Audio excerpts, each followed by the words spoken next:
As you all know that last time we had discussed about 10% law, and today we will continue our lecture with the new topic, and the topic we are taking today is environmental problems. Um, let's start its discussion now. So as you all know that environmental problems, the changes in the environment affect us. हम सभी जानते हैं कि environment में जो चीज़ें आते हैं वो हमें अफेक्ट ज़रूर करते हैं और हमारी एक्टिविटीज़ को भी वो अफेक्ट करते हैं, हमारे इन्वायरमेंट को हमारे अराउंड अफेक्ट करते हैं। ठीक है, हमारी एक्टिविटीज़ से हमारे इन्वायरमेंट को बड़ा फ़र्क पड़ता है। इसकी वजह से क्या होता है, इन्वायरमेंट की स्लो डिग्रेडेशन होती है जिसमें बहुत सारी प्रॉब्लम्स क्रिएट होती हैं। ठीक है, इसमें बहुत सारी प्रॉब्लम्स क्रिएट होती हैं। उन्हीं में से एक प्रॉब्लम जो है दैट इज़ ओजोन लेयर। ठीक है, उन्हीं में से एक प्रॉब्लम जो है वो है ओजोन लेयर। अब आप जानते ही हैं ह्यूमन बींग्स जो है वो इम्पोर्टेंट पार्ट है इन्वायरमेंट का, हमारी एक्टिविटीज़ से बहुत सारा इफेक्ट पड़ता है इसको। अब हम डिस्कस करेंगे आज जो है ozone layer depletion. Ozone layer क्या है? ओजोन लेयर की अगर आप बात करो तो आपके एटमॉस्फेयर में O3 ऑक्सीजन के 3 मॉलिक्यूल्स लार्ज अमाउंट में प्रेजेंट है हमारे स्ट्रेटोस्फेयर में, जो कि बड़ा ही इम्पॉर्टेंट पार्ट है हमारे एटमॉस्फेयर का। और ये जो सी लेवल के ऑलमोस्ट 12 किलोमीटर से लेके 50 किलोमीटर तक, ठीक है, 12 किलोमीटर से लेके 50 किलोमीटर तक की थिकनेस होती है सी लेवल के अराउंड। ठीक है, आप कह सकते हो स्ट्रेटोस्फेयर की थिकनेस जो होती है वो 12 किलोमीटर से लेके 50 किलोमीटर सी लेवल के ऊपर जो थिकनेस होती है इतनी होती है स्ट्रेटोस्फेयर में। इस रीजन को हम बोलते हैं ओजोनोस्फेयर। ठीक है, तो इस रीजन को हम बोलते हैं ओजोनोस्फेयर। और ओजोन जो है वो अगर ग्राउंड पे होगी that it will be a deadly and poisonous gas. ठीक है, अगर ग्राउंड लेवल पे होगी तो ये पॉइजनस गैस होगी। फर्दर अगर हम डिस्कस करें कि ओजोन बनती कैसे है, ओजोन की फॉर्मेशन पे अगर हम बात करें तो ओजोन में जब ऑक्सीजन के मॉलिक्यूल्स रप्चर होते हैं, ठीक है, यहाँ पर जो है ये ऑक्सीजन है, O2 लिखोगे आप इधर, इसमें करेक्शन कर देना आप यहाँ पर, तो ये O2 है। ऑक्सीजन को जब हम रिएक्ट करते हैं, ऑक्सीजन पे जब भी अल्ट्रावायलेट रेज पड़ती हैं तो ऑक्सीजन के जो दो एटम्स होते हैं वो अलग अलग हो जाते हैं ऑक्साइड्स की फॉर्म में, और वो ऑक्साइड्स की फॉर्म के बाद जो ऑक्सीजन होता है, ऑक्सीजन पे फर्दर O2 पे फर्दर जो एक ऑक्साइड आयन है वो जुड़ता है और क्या बनाता है O3। O3 क्या है? एक ओजोन लेयर की, ओजोन की फॉर्मेशन की एक टाइप है। ओजोन लेयर क्या है? एक प्रोटेक्टिव ब्लैंकेट है जो हमारे अर्थ के अराउंड रहती है और वो मैक्सिमम रेज को एब्जॉर्ब करती है। ठीक है, वो मैक्सिमम रेज को एब्जॉर्ब करती है। इस तरह से वो प्रोटेक्ट करती है लिविंग ऑर्गेनिजम्स को अलग अलग हेल्थ हजार्ड से।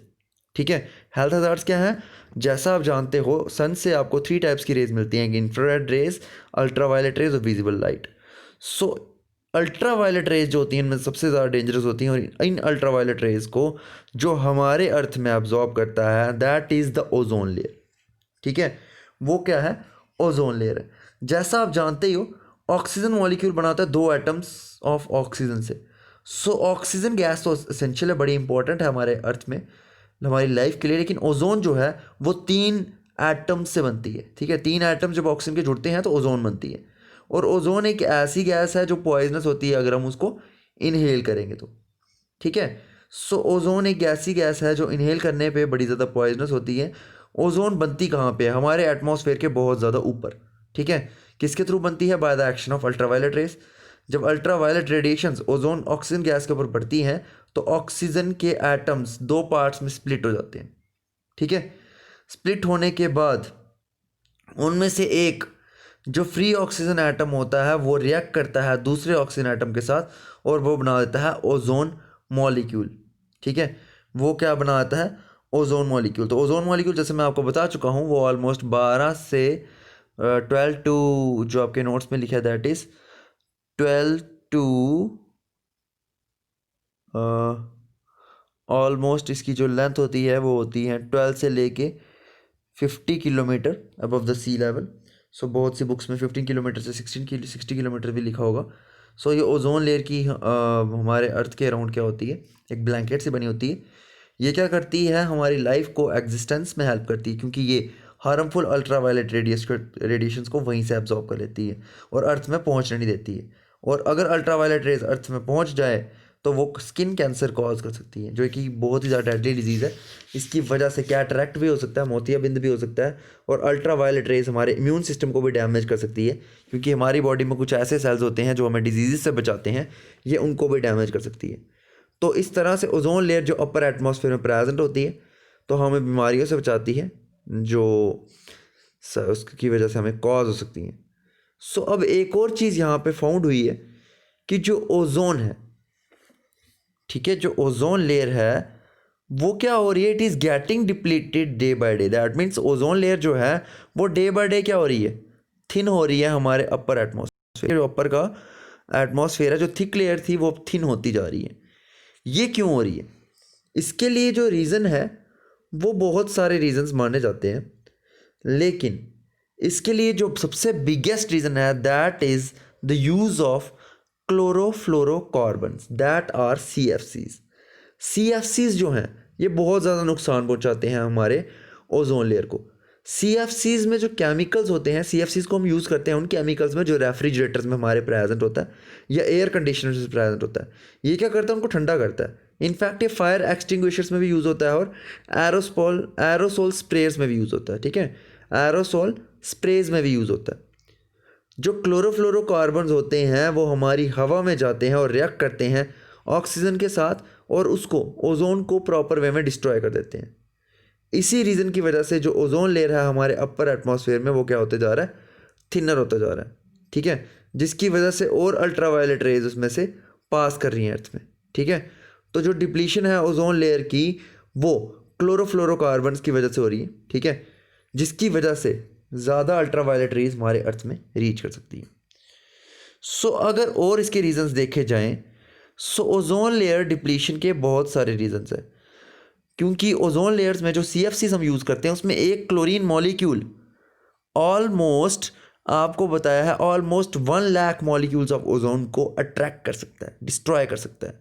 ठीक है, और ये डिस्ट्रक्शन क्या है वो बहुत ही जल्दी होगी, इतने में ओजोन बनेगी। ठीक है, कुछ कंपाउंड्स ऐसे हैं क्लोरीन और ब्रोमीन, ये अगर हाई अल्ट्रावायलेट रेज के साथ कनेक्ट हो गए तो क्या होगा, नुकसान पहुंचाएंगे और इस तरह से ओजोन डिप्लीशन को ये बड़ा ही ज़्यादा बढ़ाने में हेल्प करते हैं। कुछ और कंपाउंड्स हैं that are ozone depleting substances.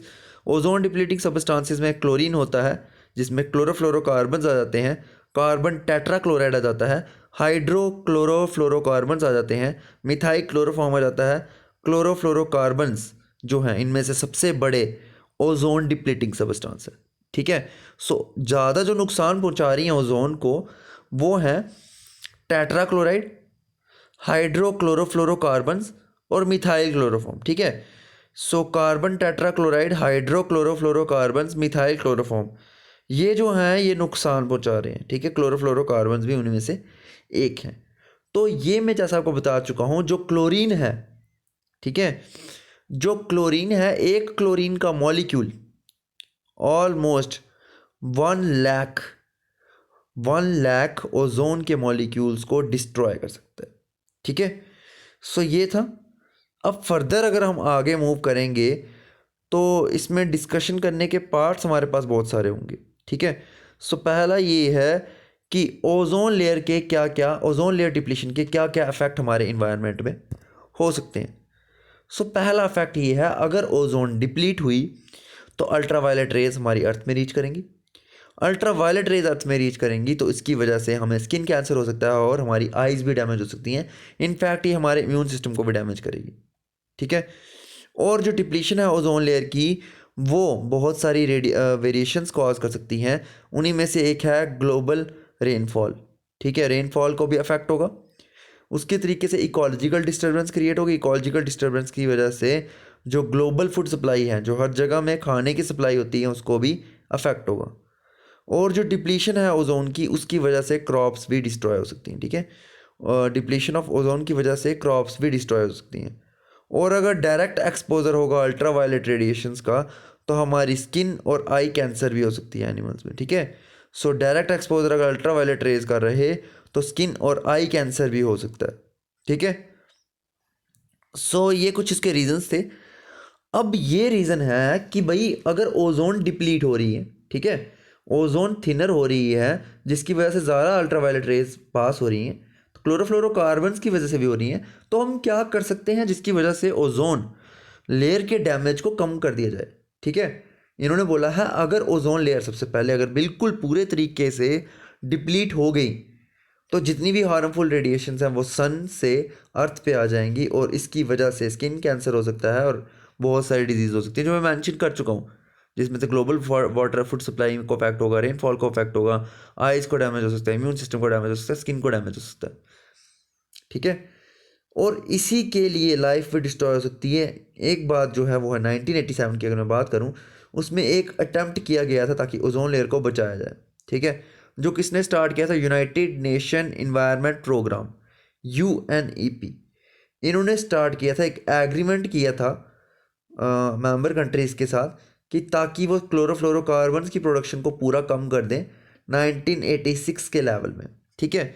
वो तो एक एग्जांपल थी कि वो वर्ल्ड वाइड एग्रीमेंट हुआ था। उसके बाद पर क्या क्या स्टेप्स हम ले सकते हैं अपनी लाइफ में ताकि इसको हम बचा सकें। So one of them is preventing the problem at the global level. किस तरह से हम प्रिवेंट कर सकते हैं, पहला है अवॉइड यूजिंग पेस्टिसाइड्स। हम नेचुरल मेथड्स को इम्प्लीमेंट कर सकते हैं जिसकी वजह से पेस्ट्स और वीड्स, ठीक है, जो पेस्ट्स और वीड्स हैं उनको हम नेचुरल वे से ख़त्म करें इंस्टेड ऑफ यूजिंग केमिकल्स, ठीक है। अब इको फ्रेंडली केमिकल्स को हम रिमूव करके, ठीक है, इको फ्रेंडली केमिकल्स को रिमूव करके पेस्ट्स और वीड्स को हो सके तो खुद से रिमूव करें, ठीक है, मैनुअली भी रिमूव कर सकते हैं। इसकी वजह से क्या होगा, जिन पेस्टिसाइड्स में क्लोरीन फ्लोरीन ब्रोमीन की कंसनट्रेशन ज़्यादा होती है वो हमारे इन्वायरमेंट को डैमेज नहीं कर पाएंगे। Minimise the use of vehicles. आप व्हीकल्स के यूज़ को मिनिमाइज़ करो, व्हीकल्स को यूज़ ही नहीं करो, ठीक है। सो ग्रीन हाउस गैसेज हैं जिसकी वजह से ओजोन लेयर डिप्लीशन हो सकती है, ठीक है। तो इसीलिए व्हीकल्स को आप क्या कर सको, जितना मिनिमाइज़ कर सकते हो वो आप करो, ठीक है। नेक्स्ट है इको फ्रेंडली क्लीनिंग प्रोडक्ट्स। आप वो प्रोडक्ट्स यूज़ करो जो इको फ्रेंडली होते हैं, ठीक है, आपके इकोसिस्टम के लिए अच्छे रहते हैं।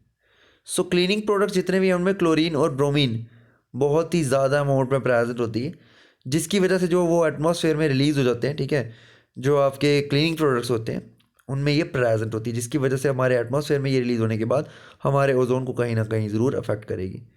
इसको आप सब्स्टिट्यूट कर सकते हो अगर आप न्यूट्रल प्रोडक्ट यूज़ करो, ठीक है। अगर आप न्यूट्रल प्रोडक्ट यूज़ करोगे तो उसकी वजह से वो इन्वायरमेंट को बचा सकते हैं। उसके बाद हो सके तो यूज़ करें आप नाइट्रस ऑक्साइड, ठीक है। नाइट्रस ऑक्साइड के यूज़ को आप प्रोहिबिट कर दें, प्रोहिबिट का मतलब ख़त्म कर दें, ठीक है। नाइट्रस ऑक्साइड क्या होता है, गवर्नमेंट को एक्शन लेने चाहिए और प्रोहिबिट करना चाहिए यूज़ जो नाइट्रस ऑक्साइड है जो कि हमारे ओजोन लेयर को बहुत ज़्यादा अफेक्ट कर रहा है, और लोगों को भी इसके बारे में अवेयर करना चाहिए कि वो नाइट्रस ऑक्साइड और उससे रिलेटेड प्रोडक्ट्स को यूज़ ना करें, ठीक है। और इंडिविजुअल लेवल पर इसके यूज़ को मिनिमाइज़ कर दिया जाए, मिनिमाइज़ का मतलब यूज़ ही नहीं किया जाए, ठीक है। सो ये थे इस तरह से आप ओजोन लेयर डिप्लीशन से बच सकते हैं। और ओजोन लेयर डिप्लीशन जो है वो एक बहुत ही अच्छा टॉपिक है, इसको आप प्रॉपर वे में स्टडी करोगे तो। और मैं आपको काफ़ी डिटेल में इसके बारे में बता चुका हूँ और 9th में हमने इसके बारे में डिस्कस किए। And still if you have any kind of doubt then you can ask me in your respective groups. So and also do the book reading of it. So I hope आपको अच्छे topic समझ आया। And still if you have any kind of doubt then you can ask me in our groups. So thank you and have a nice